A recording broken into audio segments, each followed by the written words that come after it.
You all so much for attending today. Our focus today is going to be about dynamic fact finders and how you can use PreciseFP to create a dynamic fact finder for clients. Every client is unique. Some are, probably more tech savvy than others. Some may not even know where their financial documents are. Each client really does have a different financial situation with different goals and different needs. So how can you create a comprehensive financial plan without spending countless hours gathering data on a case by case basis? So this is where the solution comes in, which is dynamic fact finders. When I meet with advisors, I learn that most, if not all, really just have one version of their fact finder, and that may be something on like a Word document or even a fillable PDF.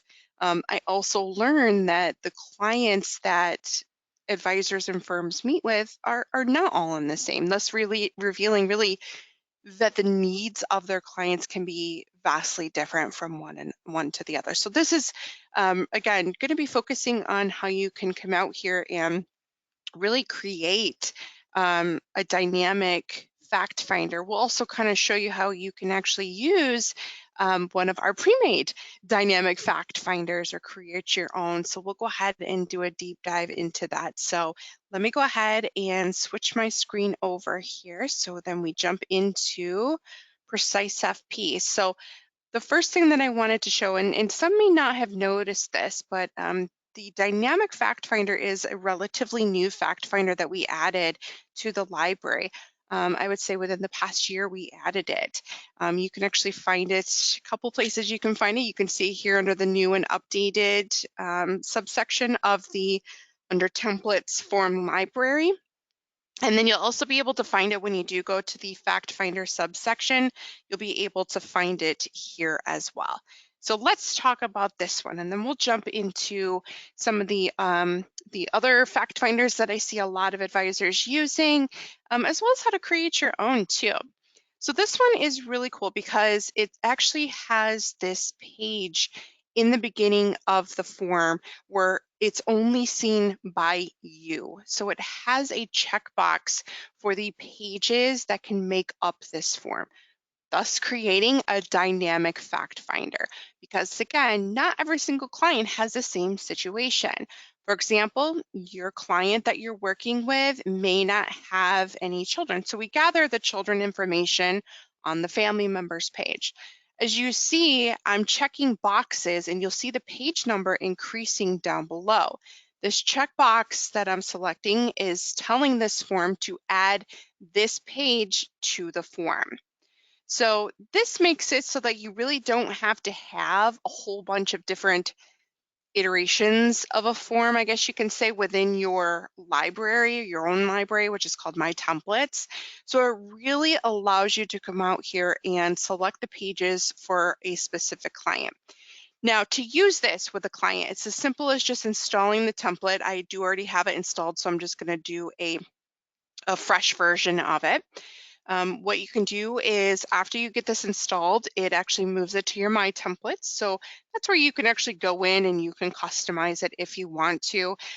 Being as we're not focusing on the template editor today, I'm not going to dive into that too much. So I am just going to kind of install the template, and I'm going to show you how we can do this for an individual client of mine.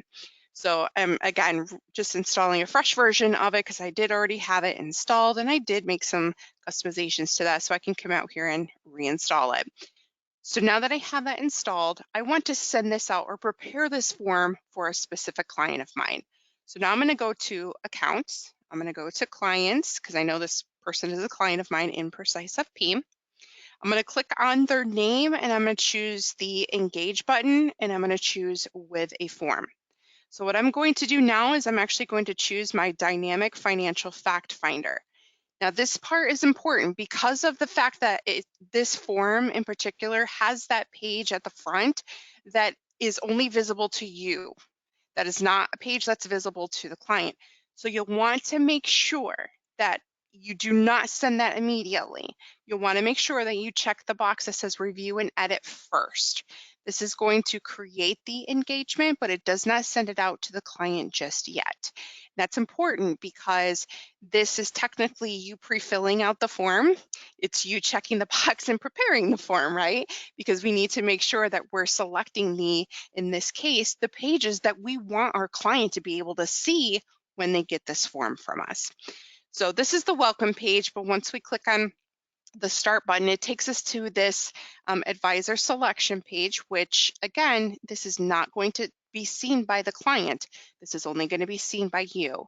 So now what you're doing is you're selecting for this particular client of yours, you're going to select the pages that you want them to access, is essentially or have them see on the form.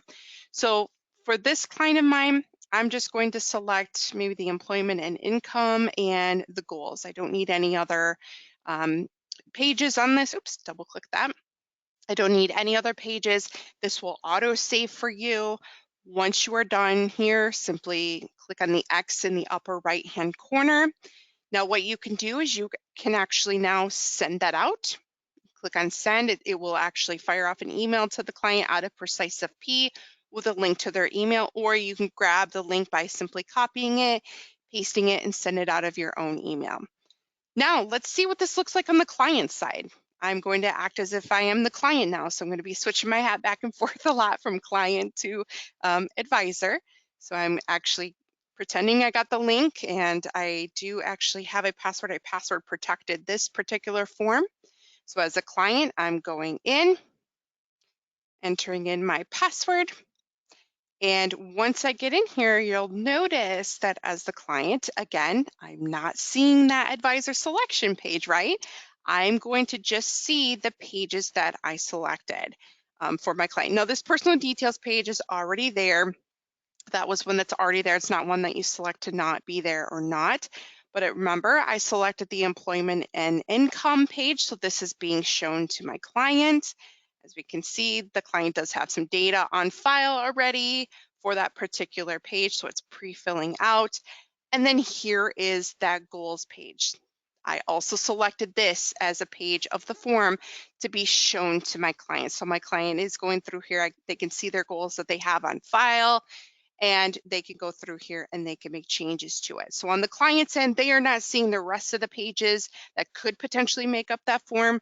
Again, they are only seeing the pages that I, as the advisor, selected for them. And as the client, they can go through, they can click on finish. You would get an email alert letting you know that they are done with the form. And then if they did make any changes to any of the data, what happens is this profile will actually highlight for you to let you know this is where the client made a change, and then the individual field or fields that they updated would also have an indicator next to them saying this is exactly where the client made a change. So that's the pre-made dynamic fact finder. This is definitely taking off in regards to popularity amongst advisors and firms. So that's definitely one avenue that you can take. Now, another avenue that you can take, a little more on the client's end for them to go through and kind of create kind of a path for them, is our quick fact finder. The quick fact finder is also a really, really popular form that you can use with clients and prospects.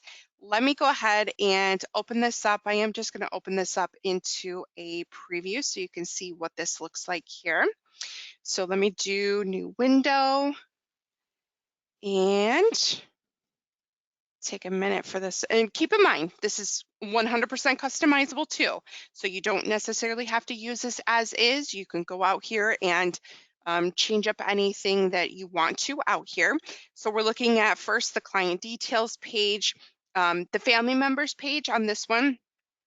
We actually present it to the clients as a yes or no question instead of just having the children section be, open. If they don't have children, they can mark no and they can move on. But if they have children, they can mark yes. And then this section actually becomes responsive. It's responsive based on what they selected here. Same with the other relatives. If they mark yes, then that box becomes responsive. We call this conditional visibility. So when you are building form templates, you can do this. You can create this same kind of dynamic um, process in your forms. It doesn't necessarily have to be off of yes or no questions. To give you an example of something different that I've seen people use the conditional visibility for, our risk tolerance questionnaire that we have in the library. I've seen them build conditional visibility based off of a certain score. So let's say if their score is from 0 to 25, maybe we want certain images and text to appear based on that. So really, really, again, a lot of really cool things. That's called, again, conditional visibility. There is a help article on how to do this. If you go to in the platform, you click on the question mark in the lower left and you go to knowledge base, you can do a search for conditional visibility. That is what this is what I'm showing you here is this example is conditional visibility. So the condition is not met when we mark no, but we set it to be responsive when they mark yes, and it is. So that section appears. And it's actually how the rest of this form is laid out for the clients. So in this case, now we're on the retirement plans page. So your client may not know what half of these are, but they know that they have a 401k and they've got an IRA. So they can check those boxes and those sections open up for them. I tend to, the feedback that I get from advisors when they're using something like this is it really makes it a little more easy to digest on the client side. Instead of, and I'll show you what a typical fact finder looks like. It's very different from this. These sections are actually just all open instead of creating like this checkbox for the client, which again, I think it's just a really nice way for the client to go through and check what they have. If they don't have any insurance policies, well, they can keep moving forward. Yes, I've got a bank account. Yes, I've got an annuity. I've got a college fund as well. So as the client, I can go through and I can check those boxes. I can do one at a time.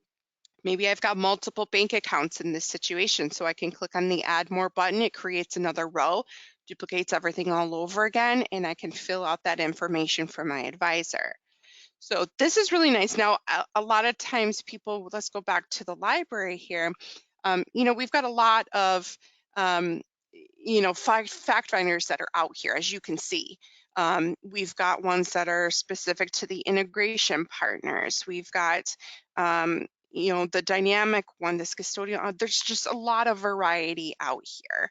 But with something like these, like I said, it really does make it a little easier for the client to kind of go through. Whereas, you've got something like a full financial fact finder. Let me pull up this one here, and you'll see immediately what I'm talking about when I get to like the retirement plan page. It's just all those sections are open, and you got to keep in mind too that these templates that we have, they are tablet and mobile friendly. So yeah, I mean, this is great. This may be something that you can send out maybe to a little someone who might be a little more tech savvy. All of these are just kind of open and expanded, right? It's not dynamic or anything like that. So it's just a different kind of a viewpoint, a different way to look at this. Whereas this one, again, it's just a different look and feel to it. It's just more dynamic for the client to kind of create their own path within the form. So this one, again, is just more of, all these sections are already open, where this one, again, it provides them with a checkbox at the top so they can select which ones that they have, thus making it a dynamic form, and they can kind of choose their path that they need to go on within the form. So there's a lot of options here, and we really just wanted to kind of drive that message home because we get asked these questions a lot. I want to set it up so if I have a yes or no question, then I want a certain section to appear. And I think it's just a matter of just kind of getting the education around what we already have, because sometimes we do see that advisors do tend to reinvent the wheel, where we go in and we have a session with them, we're like, oh yeah, no, we have that, we have that already developed out here for you. So the quick fact finder, again, is just another really great way to have a dynamic look and feel to your form. And it's again, it's easier for the client, kind of creating this like I said, like a path, if you will, having them kind of do the check boxes, or go in this dynamic fact finder route, right, where you're selecting the pages that you want them to focus on. um, you could send that numerous times if you wanted to, and check different pages with that dynamic fact finder, which I have a lot of advisors do too. They like to have their their data gathering experience sort of segmented out. Other times I've got advisors and firms who like to kind of create this all-encompassing fact finder that's got, maybe the risk tolerance included in it, goals, things like that, and it's all just kind of one large form. There's so many ways and options for you to go out here and create that, but I think this dynamic fact finder and that quick fact finder really just show you how you can, see it's easier for the client to go through. Um, with that being said, with it being easier, that means increased engagement with the client, right? Which means greater client retention. It's also going to equal a faster turnaround, since clients are able to kind of, disregard irrelevant data points and provide this relevant data to you much faster. And then once the form is submitted, right, the client goes through, they fill out that form, you can come out here, or your staff can go out here. And it's a much more efficient practice for you on your end too, and for your staff, because they can come out here and take a look at that, that completed form. Your staff can come out here and they can focus now on relevant data points only, um, and then get right down to, sending it over to e-money or start doing planning and things like that. So all in all, it just really kind of makes it a much more efficient process, both for clients as well as for you and within your firm too. So those are two I would recommend checking out. If you haven't yet, definitely go in and take a look at those. You can do a preview of these right within the library. So it's just a matter of coming out here and clicking on the form, do a preview of it. If it's something that you want to use, it's just a matter of clicking on install template. I always tell folks this too, if you want to kind of experience it on the client side, if you haven't yet, add yourself as a client. Just come out here, add yourself in, and send yourself that form. Play around with it. Remember, again, with the dynamic fact finder, you'll want to get into the habit of learning how to pre-fill it out. So I'll go through that one more time with you here, but you'll go to your client, click on engage with a form, and then choose that dynamic fact finder, and then make sure right here you're doing the review and edit first, and then click on that create and edit button.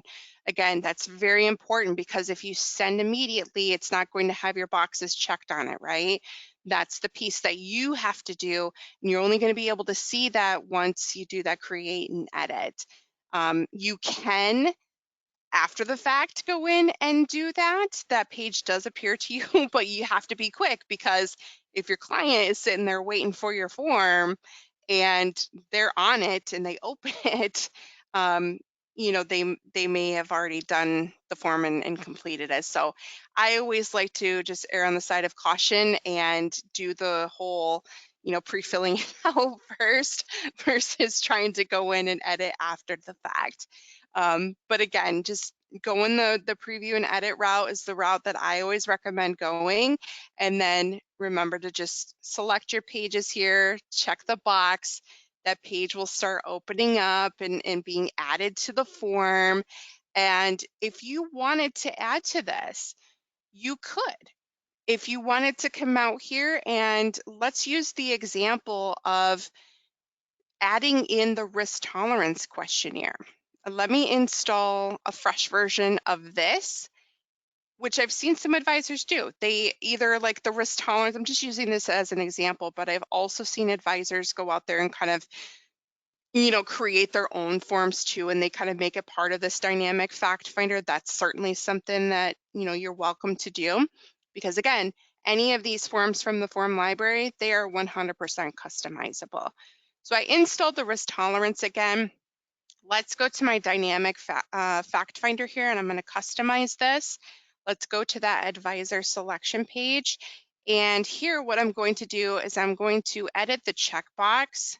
I'm going to click on the pencil icon. And down here, what I'm going to do is I'm going to add a new item, and let's just say risk tolerance.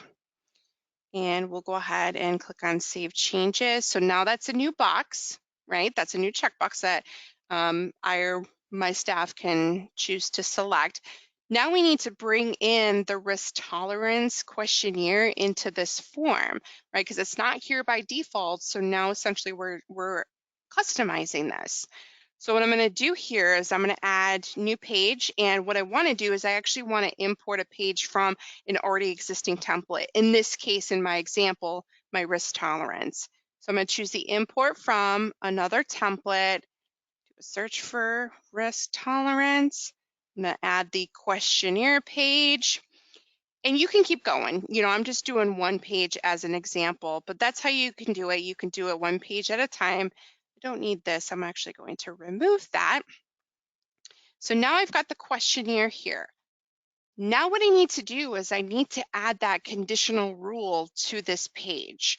Just like we did with the other pages that are already here, we need to do that with this questionnaire page now, because it's not going to automatically do that just because I added a checkbox for it here. I have to tell the form to be this questionnaire page to be conditional based on this option here. So how do we do that? That's again going to the conditional visibility and doing it at, in this case, the page level. So I'm going to go to the questionnaire page, and up at the top here, you'll see this little pencil icon that's your page details. I'm going to click on that, and then under visibility, you're going to select configure. So we want this page to only be displayed when we go to, we want to base it off of that show selections or show sections field from that first page, right?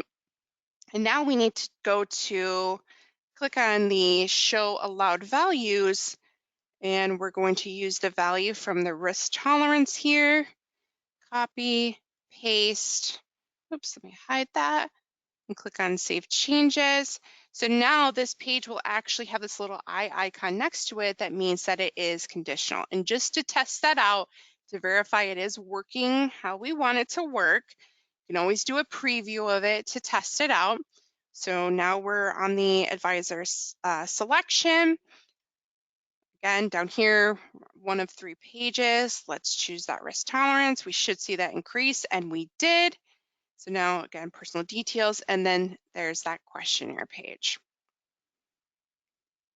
We just did that with conditional visibility, adding the risk tolerance questionnaire to my templates, going through here, adding to the checkbox, adding it as another page. And I could keep going, folks. And this is again, something that I've seen a lot of advisors do.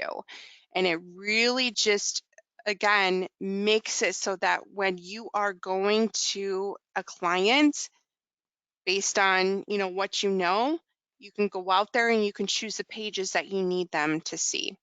Now, another alternative that you can do, and this is, you know, nothing wrong with this. I have seen advisors do this too. What I've seen them do is, let me just take this fact finder that I have here. And what you can also do is, you know, you can make different iterations of the same template. You can make copies of it and edit on the copy. I've seen advisors do that so that they have different versions of the form. For example, I have seen advisors who may work with widows or widowers. So what they do is they create a specific template for widows and widowers. So what they'll do is they'll, you know, maybe use one of our fact finders or one of their own custom ones, and they make a copy of it.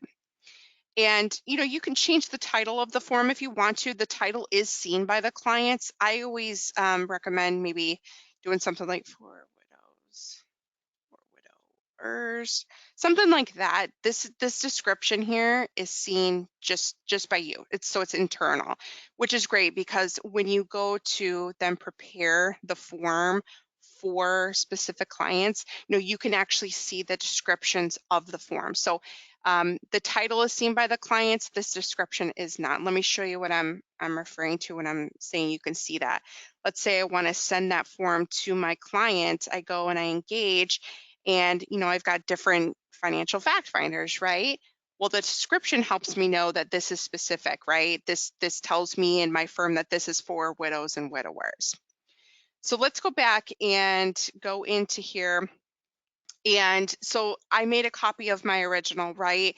So this is where on the copy, I could essentially come out here and make my changes if I needed. So like, this page is for client and co-client. I can tell because on the page, it's got this little contact card. Now, this is for widows and widowers. I don't want that co-client area to appear. Boom, I can change that.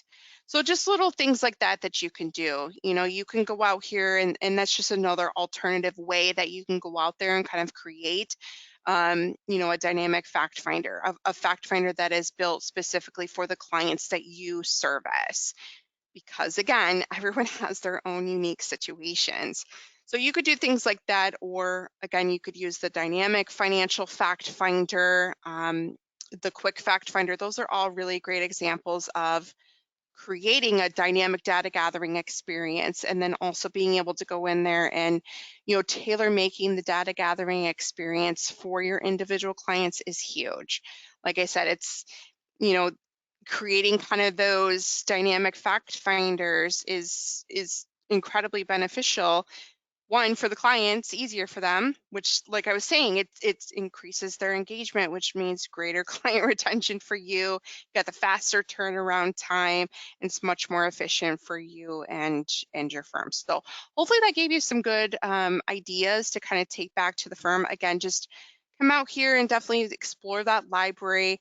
The forms that we were focusing on today, again, you can find under the new and updated is the dynamic financial fact finder.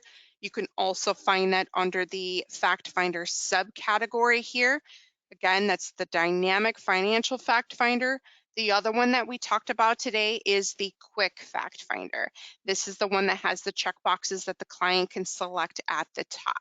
So hopefully that gave you some good inspiration. I know it's kind of quick, but I just think this is a big topic. I was definitely seeing a lot of people that were coming in and wanting to know how to really do all of this. So hopefully that gave you some ideas and some inspiration to really kind of take your forms to the next level. With that being said, I wanted to, take this time to go over any questions that you guys may have. If you want to see something again, definitely let me know. I'd be happy to do that. So we'll go ahead and pause here. I'll let you guys put any questions, concerns that you may have in the chat, and we can go ahead and go over anything that you guys may want me to. So we'll go ahead and pause just for a moment.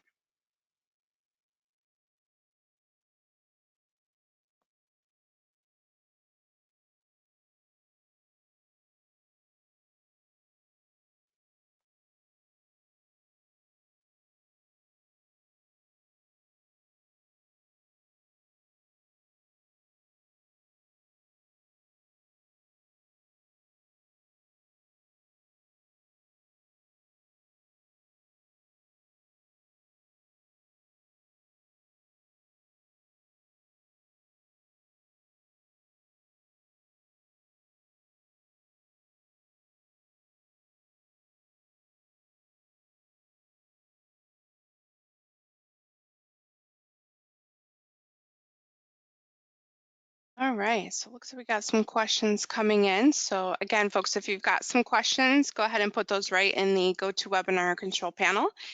All right, so let's go through these questions here. Someone asked, if you added the risk tolerance page, would you have to edit the score section so that it migrates to other forms? I don't understand. You can add the risk tolerance page. You don't have to edit anything. The scoring, I think I might understand. Let me actually close out of this and go back to my form here. So when you pull in the risk tolerance, let's go look at the risk tolerance again. So on the risk tolerance, there is both the questionnaire page and the results page. If you want, this to come in as well, that'd be another import that you would have to do. I would do it at the group. So what I can do is go back to my, where did I pull that in? The dynamic one here. I can go back to the questionnaire page, scroll down to the bottom, and what I can do is I can import in the results group. Oh, no, sorry, import from the template. First, I got to choose the template and the results.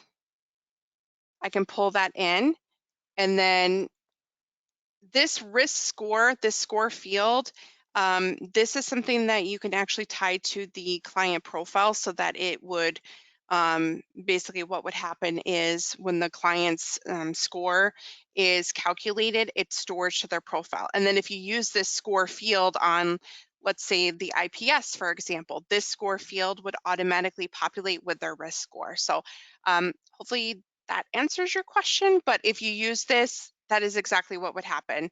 The score would move to the client profile. If you then use the score on like something in an IPS, then it would actually pull in from the score here. So yes. Somebody said, I typically complete the fact finder with my client when they come into the office. What is the best option for doing this live with a client? Okay, so the forms are meant to go to your client. Pre-filling a form in office is really not best practice because the form is meant to go to the client for them to fill out. If you have a client that's in office that you do not have intentions of sending them a form, best practice is to go in and actually manually update the information right here on their profile.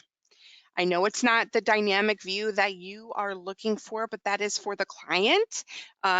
This is where you can go out here and you can manually input on this profile, because what happens is the forms are feeding into this profile anyway. So you're just skipping a step, because again, the forms are meant to go to your client to offload the data entry onto them. But we understand that there's situations where the client, maybe in office, may not be tech savvy, whatever the situation. So this would be where you can come out here and really go section by section, line by line. You can go out here and manually input here, and it will auto save when you're going about and doing this. And then from here, you're exporting to the integrations as well. All right. Someone asked, for the dynamic fact finder, can you save a version that has, for example, 4 boxes checked? And then when you use the save version, you don't need to worry about checking the advisor boxes. No, in that case, then I would just create a copy of, yeah, because that's not really what that form is intended for. That's for really just going out there and, if you've got unique situations for a client and you need to, on the fly, create sections that you need them to appear, that would be what the dynamic fact finder is for. For your situation, I would then take maybe one of the other fact finders that we have and just removing sections that you don't need and just always having that copy of it. So yeah, hopefully that answers that. Oh, the results were what you were speaking of. Oh, great. I'm glad. Is there a form for the new PTE 2020 regarding best interest moving qualified accounts to new advisor company? No, I don't even know what that is. I'm sorry. No, we don't have a form for that. Somebody asked, do you have someone who we can pay to set this up for a firm? I need a little more information. If you're referring to the dynamic form, I mean, that's already set up. That's something that you can use. If you're looking for something completely different and customized, we do have a custom template service.